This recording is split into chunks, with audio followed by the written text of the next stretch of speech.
In a recent episode of Barstool Sports Podcast, Miami Dolphins running back Arian Foster went on the record to say that NFL players receive scripts for their season, implying that the NFL was indeed rigged. Now, this may seem outlandish, but let's consider this for a second.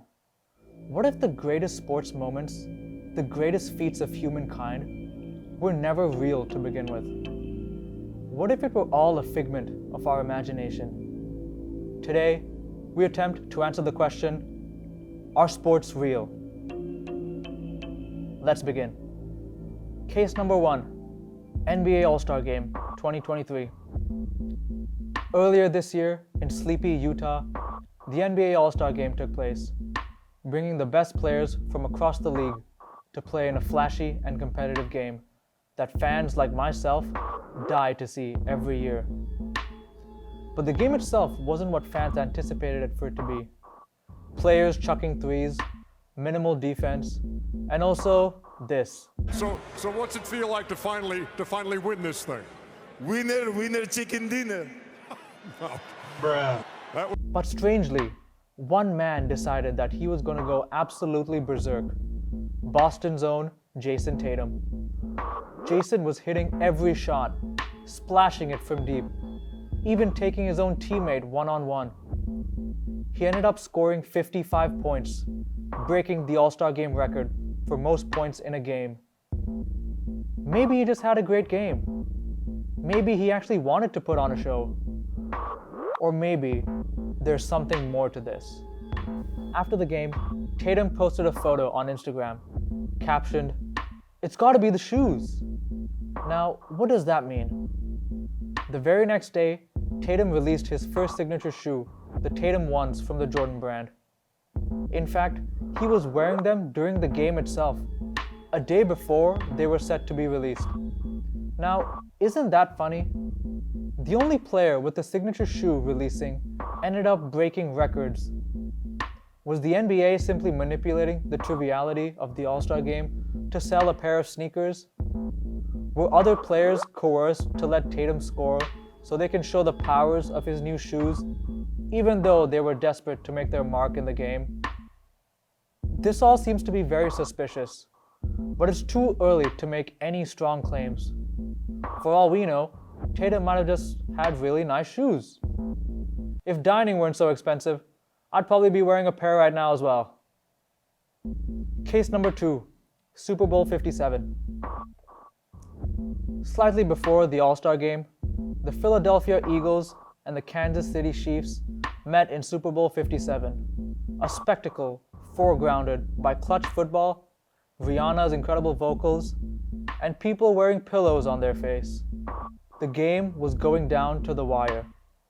With a minute 54 left in the fourth, and the score is tied at 35, Mahomes throws Juju Smith-Schuster a terrible pass. But wait, there's a holding call.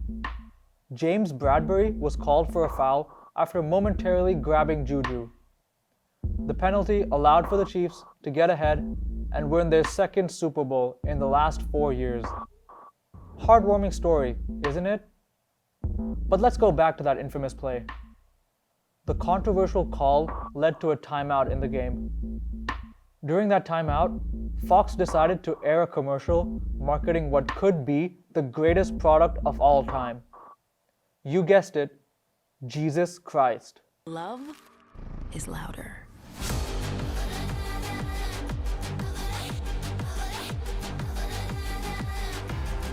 And what does Jesus have to do with football's most awaited game of the year?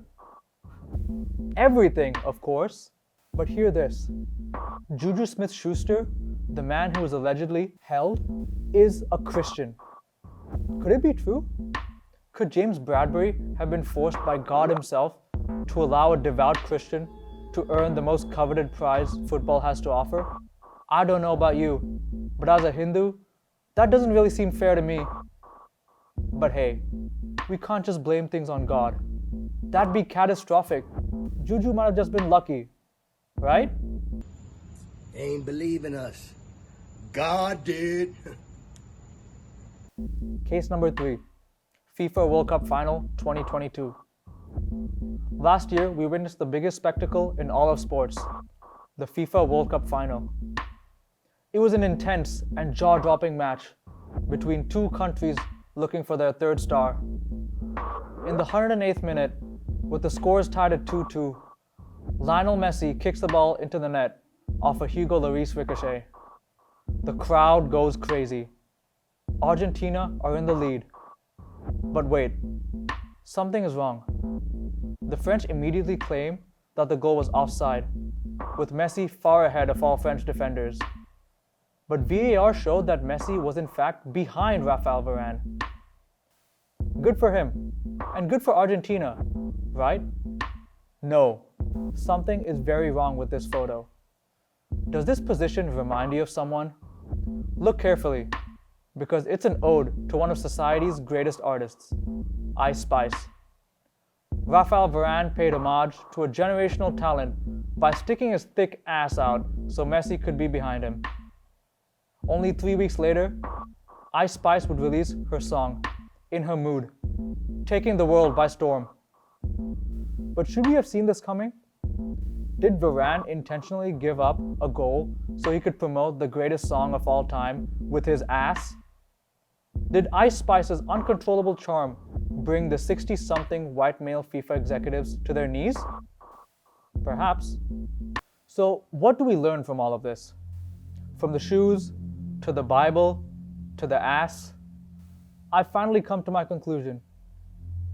As we've seen so far, there's always going to be something beyond the game. Something so powerful that it influences the behavior of the masses in ways in which only the most elite can comprehend. Which is why, to answer the question, are sports real? I've come to this conclusion. Sports are just one giant ad. No, I'm kidding. I don't know. Honestly, I don't know what I'm doing with it. Whopper, Whopper, Whopper, Whopper, Junior, Double, Triple, Whopper, Flame Grill taste with perfect toppers. I rule this day. Lettuce, mayo, pickle, ketchup, it's okay if I don't want that Impossible or bacon Whopper, any Whopper my way. You rule your season today.